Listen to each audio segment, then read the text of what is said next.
Qu'est-ce que l'acupuncture et du moins comment ça fonctionne? La plupart des gens savent que l'acupuncture agit sur des méridiens. Mais il y a une grande énigme. Que sont ces méridiens? Ces méridiens, eh bien, ce sont tout simplement l'explication de ce que les Chinois ont observé dans la nature. Ils ont observé les rivières qui s'écoulent. Ils ont observé les sèves qui montent dans une branche d'arbre ou dans une fleur. Ils ont observé le temps qui s'écoule. Donc comme le temps s'écoule et que l'espace s'écoule, puisque l'eau s'écoule, puisque la sève s'écoule, eh bien obligatoirement dans l'être humain, il doit y avoir quelque chose qui s'écoule. Donc les méridiens, ce ne sont que des canaux dans lesquels s'écoule quelque chose. À partir de là, toujours dans l'observation, si jamais il y a un éboulement, eh bien la rivière sort de son lit, ou bien elle devient boueuse. Si jamais la sève ne monte pas dans une branche ou dans une fleur, la fleur s'étiole. Si jamais l'arbre est en souffrance, eh bien il va exuder cette sève qui va devenir de la résine sèche et qui peut faire des plaies sur cet arbre. Donc ils se sont dit, dans l'homme, si jamais il y a quelque chose dans les méridiens qui les bloque, alors vont apparaître les symptômes et vont apparaître les maladies. Donc tout acupuncteur qui a dans sa pensée cette notion d'écoulement doit veiller à ce que rien, mais véritablement rien, ne puisse stagner dans ces méridiens. Dès qu'il y a obstruction, il y a maladie. Alors pour le thérapeute, c'est fondamental, parce que maladie veut dire symptôme. Donc le but du thérapeute, c'est de dire je prends des symptômes, je collecte des symptômes, afin de remonter au moment où il y a eu entrave de cet écoulement. Et la règle absolue de l'acupuncteur, c'est le mouvement. Mettre en mouvement, quel que soit ce mouvement d'ailleurs, puisqu'il n'y a pas de jugement, il n'y a pas de choix, du moins pour le thérapeute. Ce qui compte, c'est ouvrir toutes les portes afin qu'il y ait quelque chose qui se passe dans le mouvement. Et si j'arrive à libérer cet écoulement, alors je retrouve un état de santé. Ces méridiens, ce sont les outils sur lesquels on va travailler. Ce sont les canaux sur lesquels on va pouvoir agir grâce à des points d'acupuncture. Eh bien, ce sont un petit peu comme des antennes relais tout le long du corps humain. C'est-à-dire qu'il va y avoir la possibilité de capter et en même temps d'émettre. C'est un réseau de petites antennes qui vont envoyer des messages et les recevoir. En fin de compte, ce que véhicule un point d'acupuncture, c'est de la lumière qui va rentrer dans le corps humain pour nourrir en énergie le sang. C'est cette énergie qui est contenue dans le sang qui permet au sang de bouger. C'est pas simplement, on pense, nous, en physiologie, que c'est le cœur qui est une pompe et qui envoie le sang, qui fait circuler le sang. Bien sûr qu'il y a cette pompe, mais il n'y a pas que cela. Il y a aussi toute cette énergie qui est captée de l'extérieur, la lumière du soleil et de la lune, qui est captée de l'extérieur et qui va mettre de l'énergie à l'intérieur dans le sang, pour créer justement un mouvement sanguin qui ne doit jamais s'interrompre. Comme on reçoit une information de l'extérieur, les Chinois se sont dit, si on reçoit une information de l'extérieur, cette information, elle peut être pervertie par les climats. Donc, on peut tomber malade parce que les climats vont interférer sur cette pénétration de l'information lumineuse. Et ils ont dit, à ce moment-là, on est attaqué par les énergies perverses externes.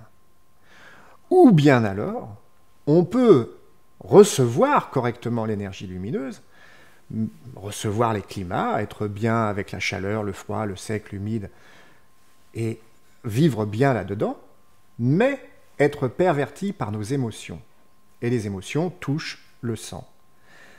Donc, ils ont fait toujours pareil par l'observation et par l'analogie. Ils ont dit, l'énergie, ce sont les climats, le sang, ce sont les émotions. Et l'être humain, qui est sain, doit bien vivre dans ses énergies climatiques et doit bien vivre dans ses émotions. Toute maladie sera une perversion du climat ou une perversion de ses émotions. Quelle est l'action du thérapeute sur le point d'acupuncture? Qui a une action sur l'organe? Donc, pour comprendre ce lien, il faut déjà comprendre comment les Chinois ont bâti le système entre les organes et les méridiens. Ils ont ouvert une personne et puis ils ont vu qu'il y avait 10 organes à l'intérieur, 10 organes fondamentaux. Ces 10 organes sont rattachés aux méridiens, comme l'est un radicelle à une pomme de terre. C'est-à-dire qu'il y a une continuité, il y a un continuum de tissu. Eh bien, le méridien, c'est un continuum du tissu d'un organe. Alors, si on prend le méridien du poumon, par exemple, puisqu'on l'appelle comme ça, méridien du poumon, il va avoir un trajet superficiel sur l'avant-bras, qui va aller jusqu'au pouce, mais il est rattaché aussi à l'organe poumon. Il faut comprendre ce qu'est un point d'acupuncture dans sa coupe physiologique, anatomique. Et ça, ce sont les Russes qui ont travaillé dessus. Ils sont aperçus que chaque point d'acupuncture était une sorte de vortex, c'est-à-dire une peau enroulée sur elle-même. Donc un point d'acupuncture, c'est un petit peu comme un engrenage. C'est-à-dire qu'un point d'acupuncture va tourner dans un sens, l'autre va tourner dans l'autre. Ils vont se transmettre comme ça l'information du début du méridien jusqu'à la fin du méridien, qui est l'organe. Donc une information qui part d'un point d'acupuncture ira obligatoirement jusqu'au bout, parce que c'est des transmissions mécaniques. Là, c'est une image, bien sûr. Normalement, c'est énergétique. On a parlé d'une sorte de vibration. Mais là, on peut l'associer aussi à un système mécanique qui va d'un engrenage à un autre engrenage jusqu'à l'organe.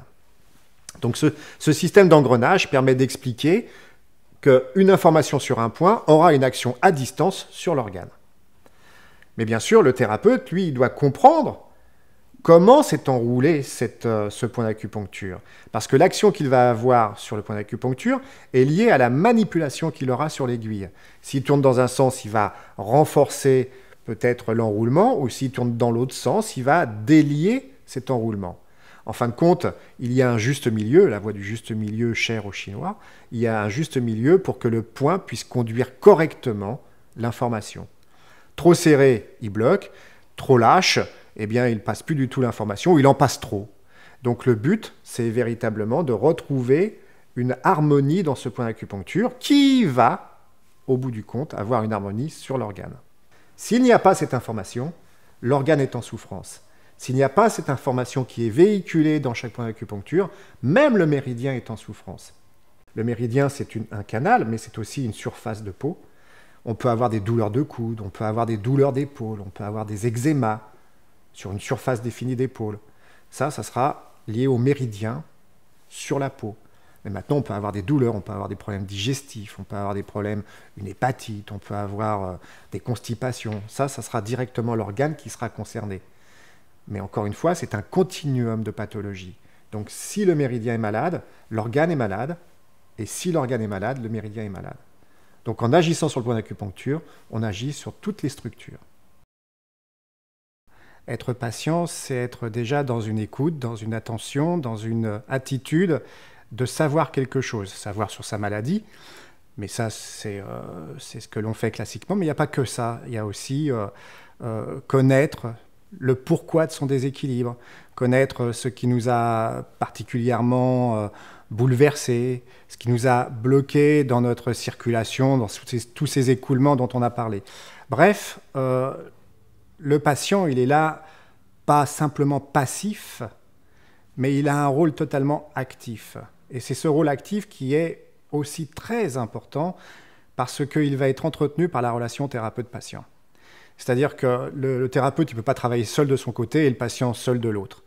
Le thérapeute va avancer dans sa science, dans son art, grâce au patient, et le patient va avancer dans la compréhension de ce qu'il est et de ses mots grâce au thérapeute. Et en fin de compte, en acupuncture, on demande toujours au patient à avoir une action. C'est là où c'est difficile, parce que souvent on veut changer les choses sans rien bouger. Toute la difficulté, c'est d'accepter de se changer, de se transformer, de ne rien laisser dans le passé, donc on dit de ne pas avoir de crédit dans le passé, pour vivre l'instant présent, et sans prévision du futur, juste ici et maintenant.